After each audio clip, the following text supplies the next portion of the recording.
Hi everyone, thanks for joining us. I'm Ant Reynolds-Lene and I'm a senior writer on the world building team. Hi there, I'm Maisie and I'm a concept artist on the world building team. And today we're going to be talking a little about Noxus. Noxus is a massive, massive, expansionist, aggressive empire. It's constantly moving its borders out. It's actually one of the biggest empires in Runaterra, as well as one of the oldest. It's also one of the most culturally inclusive places. They're constantly bringing more people into the empire, which to them adds strength to the empire.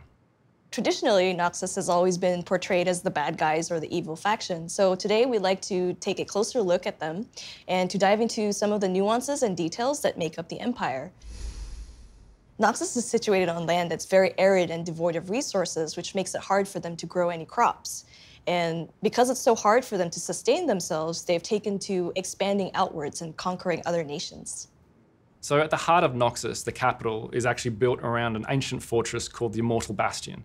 So the Immortal Bastion was actually a castle that was built by Mordekaiser way, way, way in the past. He was a tyrant, and all these different barbarian tribes that lived in the area actually combined their forces to overthrow him. And once they finally overthrew him, they took the Immortal Bastion as their own, and that is what started the Noxian Empire. So Noxus is truly huge. It's expanded in all sorts of different areas. So in the north, it's expanded up towards the Freljord, pushing into the Freljord up there. In the south, it's pushed into Shurima. It's actually taken over a whole bunch of the northern Shuriman cities. It hasn't taken on Piltover or Zorn yet. It's neutral with those guys. It uses that as a trade port, but you can tell that in the future they might be taking a bit more interest there. To the east, they had an attack against Ionia, but that did not go so well. But you know it's only a matter of time before they try and push their border back out that way. So Noxus doesn't always conquer their territories violently. In many cases, some of these cities tend to want to bend the knee to Noxus because they get great benefits in trade and protection. As an example of assimilation, here's one of a northern Shuriman harbor where Noxians have, instead of taking over the city, set up this port of call and enclave where they've started to live amongst the locals and take on some of their customs. The governor of this harbor has taken to wearing Shuriman clothing, even though he's from Noxus, in order to gain favor with the locals. Noxians value strength over all else.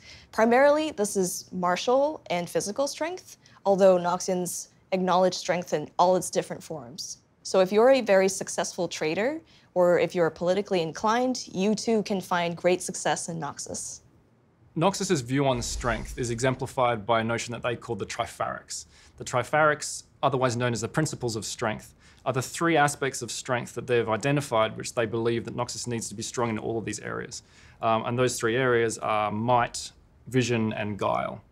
Their idea is that they need to be strong in all of these, and if they're weak in one area, it can actually bring the whole of Noxus down.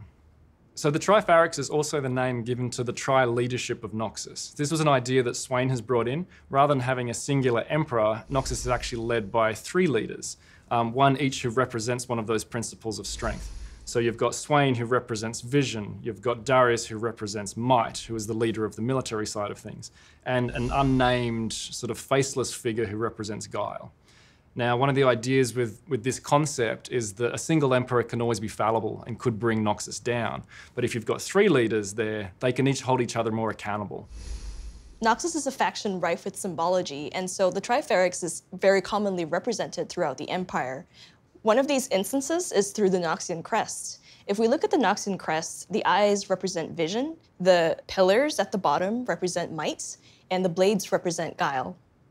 Within the empire, the tripharics is also represented by its architecture, such as this Noxian tower, which shows the three pillars of strength. In much of Noxus, people tend to build homes and structures that are imposing and commanding to reflect their belief in the principle of might. When Noxus goes to war, it's very different than a place like Demacia going to war. Demacia is very uniform, very regimented. Noxus is very different from that. It's not chaos, but they see strength in all the variety and diversity of the different ways its warbands fight. War Masons are a distinct branch of the Noxian military, and they scout ahead and are responsible for engineering feats such as bridges, structures, anything that the Noxian army might need to expand outwards. Of all the warbands, the Trifarian Legion is the most elite and the most feared. It's led by Darius himself, and they're so named to reflect the core principles of Noxus. Many warriors from the other warbands would give an arm and a leg to be part of this legion. Aside from having a really large army, Noxus is also very open to experimenting with new things and constantly adapting and changing as new ideas and people flood into the empire. So one of the new technologies that Noxus is experimenting with are black powder weapons. And they've also been taking an interest in Piltover and Zon due to the high levels of technology found there. Magic is also just regarded as just another powerful tool in their arsenal. So it's the kind of thing that they would be looking for different mages to bring into Noxus to hone their powers for the betterment and strength of Noxus. It's the kind of place where they might embrace things that other cultures might have a few more taboos around. As an example of that is like bringing Scion back. They would just see this as a great thing for Noxus because he's this powerful warlord. Other people might be like, I don't know if you should be doing that. Noxus also makes use of a lot of creatures throughout the Empire, whether it's in their war efforts or in their civilian life. So, for example, they might have living battering rams or beasts of burden that pull their war machines. And in daily life, they might have a drakehound, especially if they're rich and noble, as a display of wealth and power.